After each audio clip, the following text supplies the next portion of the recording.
It's widely believed that the Israeli Defense Forces are on the verge of kicking off a major ground offensive into Gaza. And in light of that, I thought it was worth diving into some of the challenges they might face during that urban fight. The Washington Institute recently published an article written by Michael Knights titled Gaza's Urban Warfare Challenge, Lessons from Mosul and Raqqa. Now, that's Mosul, Iraq. Raqqa is in Syria, and they look at time periods in the 2016-17 timeframe. And those were largely fights against Islamic State. And the reason they're using those as an example are, densely packed urban areas against a modern opponent, right? So prior to this, you're largely going back to things like Fallujah, which is about 20 years old. And technology and tactics have adapted quite a bit in that time period. Now, they say Gaza City has around 60 buildings that are 6 floors or taller, which is a nightmare in urban warfare, right? You've already got single-story buildings to deal with, 6-floor buildings. Awful. Compared to almost none in 2016-17 Battle of Mosul and 2017 Battle of Raqqa.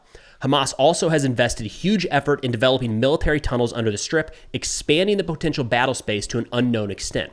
That last piece is important. We've heard of the tunnels. We know that large numbers of Hamas militants have been hiding in those tunnels since this war kicked off, or since Israel kicked off the aerial campaign over Gaza. I think a lot of times what that's viewed as is really, really rudimentary, right? Just like a bomb shelter of sorts. We don't know the extent of their underground network, but I have a feeling once the IDF gets in there and starts to clear some of these areas, that it's going to be extensive. I don't know if you've seen some of the overlays or kind of the cross sections of what Viet Cong tunnels looked like in Vietnam, right? It wasn't just a space underground. There were hospitals underground, munition storage sites underground, trap doors, booby traps, all sorts of things like that. I just have a feeling that's probably what this is going to look like. But real quick, a thank you to the sponsor of today's video, Venture Surplus. Venture Surplus has a wide range of constantly rotating stock, both of U.S. and foreign military surplus, all sorts of cool things like pouches, packs, jackets, or, grenades. Not real grenades, paperweight grenades, but, who couldn't use a paperweight grenade, right? Now, with Christmas right around the corner, whether you're adding something to your list or looking for unique, high-quality items that you just can't find everywhere, be sure to check out Venture Surplus, and don't forget to, get a grenade while you're there. Check out the link in the description, and thank you to Venture Surplus for sponsoring this video. They continue by saying it is certainly on par with Islamic State in its ability, talking about Hamas, to conduct suicide bombings and probably superior in anti-armor warfare, drone operations, and air defense. That piece, I think, is entirely valid, especially the anti-armor warfare. Hamas knows the capabilities of the people they're going to be fighting. Islamic State had varied quite a bit and continues to vary, right? Islamic State has not always gone up against American tanks. That's relatively a small percentage of the people they've had to fight throughout their existence. Hamas knows what Israel is going to bring to this fight.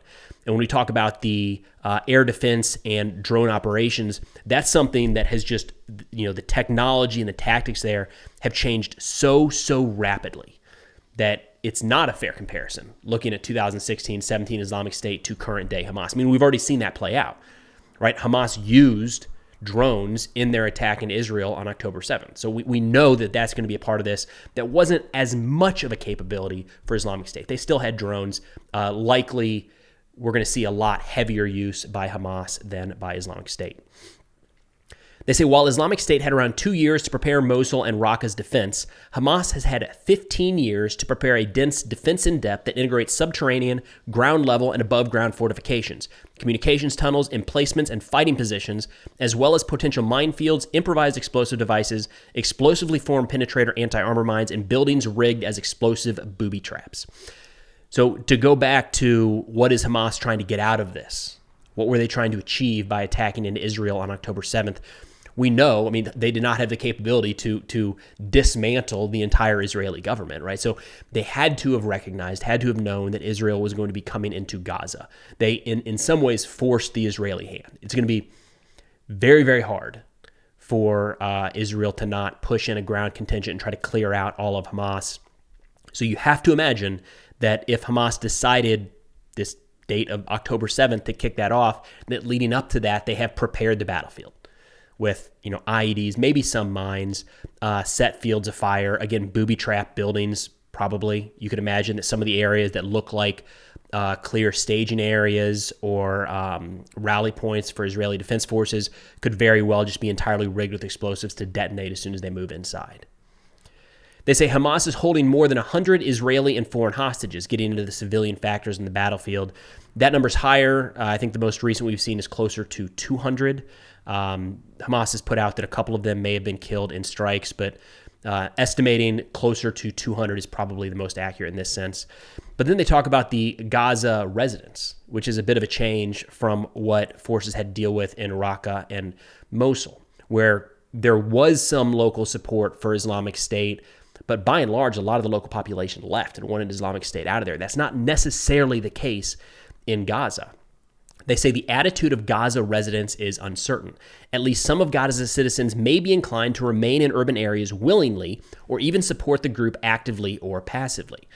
It's a major consideration. I know the IDF has been pushing for civilians to exit the battlefield, but you're going to have people, no matter what, you're going to have people remaining behind, even if they're not deliberately assisting Hamas. And simply their existence on the battlefield complicates things for the IDF. But it will be interesting as they push into Gaza to see, assuming they do so, to see how much of the civilian population, when you have an Israeli force moving through your neighborhood, how much of that civilian population has remained behind and become sympathetic to the Hamas cause or actively supporting Hamas in some way, shape, or form. Now, it's all not all doom and gloom. They do talk about the quality of the attacking forces. The Battle of Mosul and the Battle of Raqqa, especially Mosul, there was some U.S. support. We had boots on the ground, but they were providing air support and intelligence, things like that. There were some fires capabilities, but in terms of the clearance house to house, block by block, that was conducted largely by partner forces. That was not predominantly U.S. forces carrying out that fight.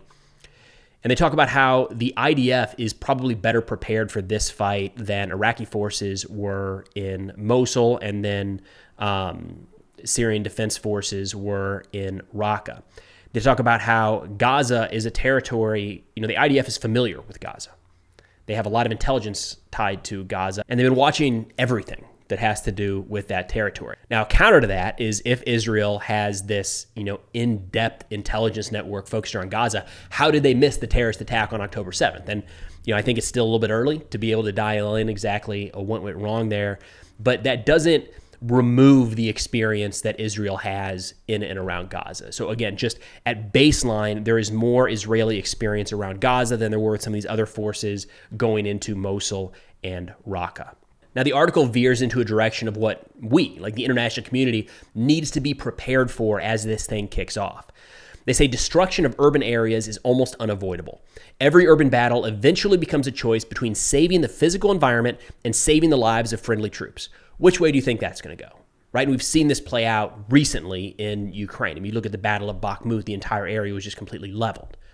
Right? You tend to see more fires, tend to see more destruction of an urban environment, whether it's rooting out a terrorist organization like Islamic State in Raqqa and Mosul, or like Hamas in Gaza, or a conventional force between two uniformed military elements like we saw in Bakhmut or other places in Ukraine. It's just going to lead to the complete devastation of the entire area. That's just where it's headed. They say destruction tends to accelerate when ground operations commence and troops require fire support. So the Gaza damage will likely wind up equaling or exceeding that of Mosul and Raqqa. And if you haven't seen pictures of Mosul and Raqqa after that fighting was complete, I'll share them here, completely razed to the ground. Some portions of those areas are still uninhabitable today. So when we talk about Gaza looking worse than Mosul and Raqqa, just, kind of set the stage, what this could look like in a very short period of time. In terms of implications for U.S. policy, kind of continuing on in that vein, they say even if Israeli ground operations are initially successful, as tends to be the case with the first phase of urban warfare, U.S. officials should presume that the campaign will soon become slower, costlier, and deeply unpopular, not just in the Arab world, but also in Europe and eventually the United States. So as we see it right now, it seems like there's widespread Arab pushback against any sort of Israeli ground operation, probably because they see what we were just talking about here. They have seen what large-scale urban operations look like and recognize that it's going to lead to complete destruction of Gaza and likely a large number of civilian casualties. There's already pushback there. Not as much in the United States and Europe. There tends to be a lot more support for Israel to go in and root out Hamas. But again, depending on the level of coverage coming out of Gaza, which it's already relatively restricted, we'll have to see, how much the IDF is showing, especially if they're leveling entire areas of the city to get after some of these terrorists. How much of that footage are they going to want to release? But as that comes out, you can 100% see a scenario where support starts to wane. And they wrap up here by saying, to expel the bulk of Hamas from Gaza, a worthwhile benefit for the entire international community, and not just Israel, the IDF must be given the space and time to complete the mission. So again, kind of setting the stage for the international community to recognize that this is not going to be fast. We think of precision operations, snatch and grab, go in, send special operations forces in to kill a high-value target and move out, building still standing, or a small diameter bomb through the window of structure to just kill a Hamas terrorist leader.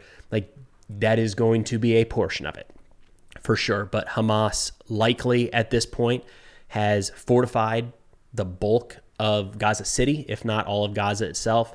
And in order for the IDF to go in there and effectively root them out, it's going to be the almost complete destruction of Gaza. And if we, the United States, the international community, want the IDF to be successful and want to see an end to Hamas, we have to be ready to stomach that. And, it'll be interesting to see how that plays out. But that's all I got for now. I will link this article in the description below, along with the national security sit reps I put out on Substack. But thanks for watching, and I'll see y'all next time.